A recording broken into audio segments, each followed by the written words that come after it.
Nice being here. This is, I think, a good opportunity to review important guidelines of the European Society of Cardiology, which are the guidelines we all share together when we practice everyday decision making. So we are lucky that we have updated guidelines. The key limitation of any guideline is when it becomes outdated. So the fact that we have updated guidelines on arrhythmias and prevention of sudden cardiac death is very helpful. Of course, it's important that we define what we mean. Clearly, we don't need to discuss a lot about the need for aggressive treatment in secondary prevention. What we need to understand more is when we should be aggressive in primary prevention and so forth. And also, it's very important for particularly the first case which was presented, the idea that we need to screen patients, that we need to think about the patient risk, knowing well that we might have tests which are sensitive but not specific, or the other way around. And of course, the first test is history, clinical history, family history, EKG, imaging, and also in some settings, specific settings, genetic tests, and so forth. The non-invasive evaluation is very important. We see now a number of class 1 recommendations from, of course, resting EKG, ambulatory EKG in specific settings. In very selected settings, cardiac event recorders or even loop recorders might be beneficial whenever we want to understand what is causing a specific arrhythmic event, or whether this arrhythmic event is the cause of a symptom. For instance, if we have a symptom which is not clearly attributable to a specific arrhythmia, then we need to couple the event with the suspected arrhythmia to be sure that we are doing the right thing at tackling aggressively the arrhythmia itself. Exercise testing is also beneficial in specific setting, specifically to address the risk of coronary artery disease, which should be always ruled out at the beginning of the workout of a patient, and ideally you might consider more refined tests rather than simply exercise testing. Of course, exercise is important, but we know it is not very sensitive nor specific, especially if the likelihood of coronary artery disease is high. So we need to do exercise testing because it's very important to reproduce the effort and quantify the exercise tolerance, but also we need to add, most likely, more refined imaging modalities, for instance, even alternative or complementary modality like CT. Echocardiography is, by definition, part of the physical examination, in my opinion, because you cannot really understand what's going on with a patient unless you get an EKG and an echo.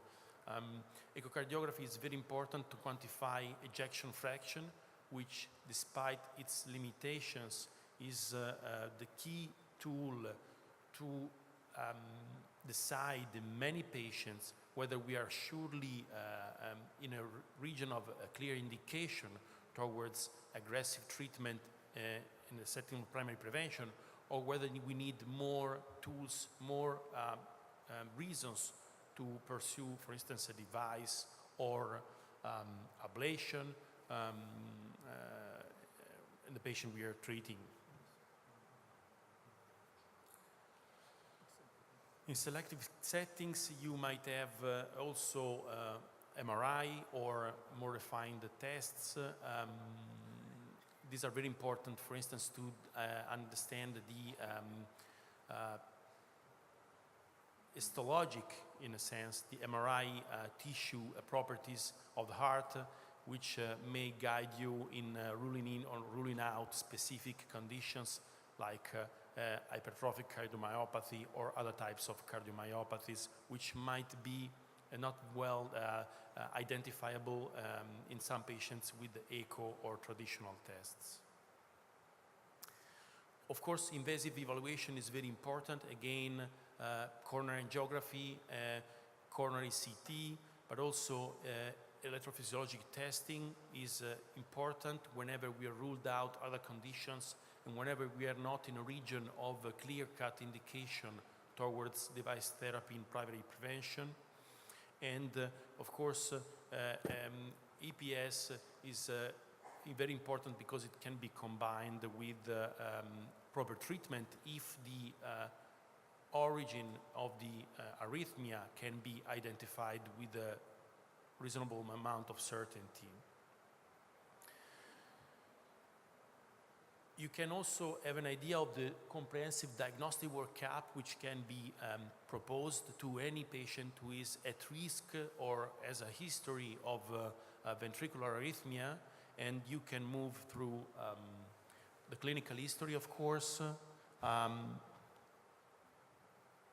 identify reversible or transient causes, identify the main avenue of acute ischemia. Of course, the key point whenever you have ischemia is to treat ischemia. Anybody who's an interventional cardiologist will welcome the second case presented. Whenever we train fellows in the cath lab, we tell them to inject very gently in the right coronary artery, because if you are in the right coronary artery, especially in a small branch, and you inject forcefully contrast, you often get VF just because you create ischemia or you simply irritate some cells, tiny cells, in that part of region, in the part of the heart. So ischemia, of course, is very, very important.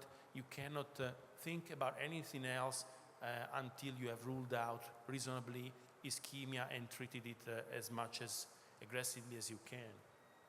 Of course, other tests which come earlier than that in case of stable patients, so we have said EKG, echo, and so forth, and also for anybody who has had a family history of sudden death, like in the case which was presented, it's very important to add additional tools which might be able to identify in that specific patient population the characteristics, the risk, and then discuss also these with not with only the patient, but also with his relatives and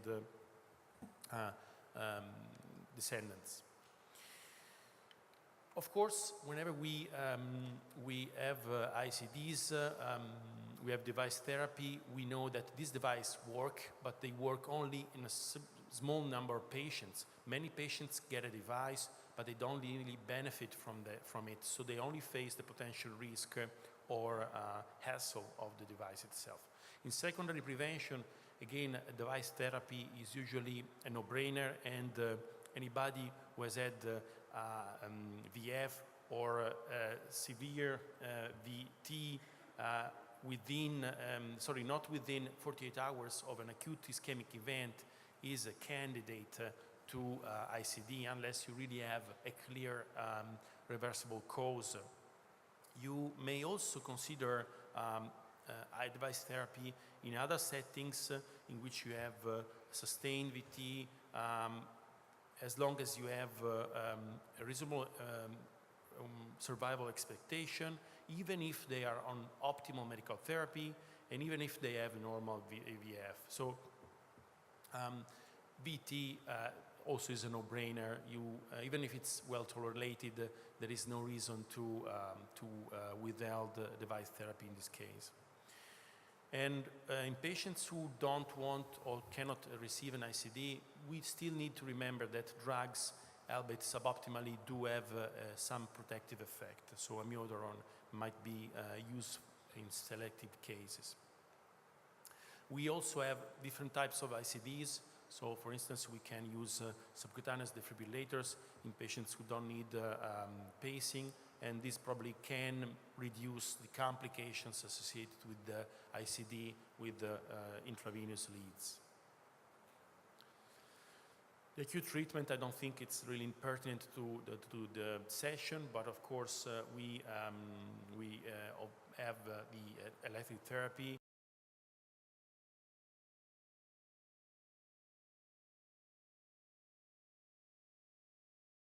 beta blockers or other drugs. More importantly, from a modern perspective to arrhythmia management is catheter ablation.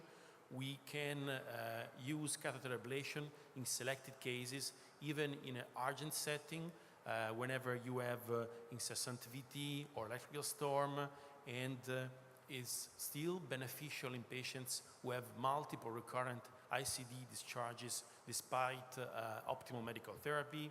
And you can also consider ablation in early on in the history of a patient with VT, even if he has ischemic heart disease and an ICD. Of course, this recommendation is a little bit weaker to A, but it's already there, and I think this probably will get strengthened over time with the further data. Surgical ablation also should not be forgotten, especially when it is combined with other surgical procedure, and it is a meaningful approach to arrhythmia treatment as well, in very, very selected cases, as long as the operator can provide a reasonably high quality result. We also must not forget the very important aspect of psychosocial management. So patient with a VT, like in this scenario, coronary artery disease which has been revascularized, normal ejection fraction, probably they will need either an ICD or an invasive electrophysiologic testing with possible ablation. Unless there are very low risk features, then drug therapy with a beta blocker might be reasonable, unless we cannot exclude very niche diagnosis. Anyway, we need to understand that this patient may have faced a near-life death scenario. If he has gotten an ICD, a device, is gonna be burdened by this treatment, by this lifelong implantation. And so psychosocial management is very important, together with the risk factor control and medical therapy. And these are, of course, class 1 recommendations as well. Again, radiofrequency ablation is important and can be even considered before ICD or just before ICD in patients with complete revascularization and optimal medical treatment.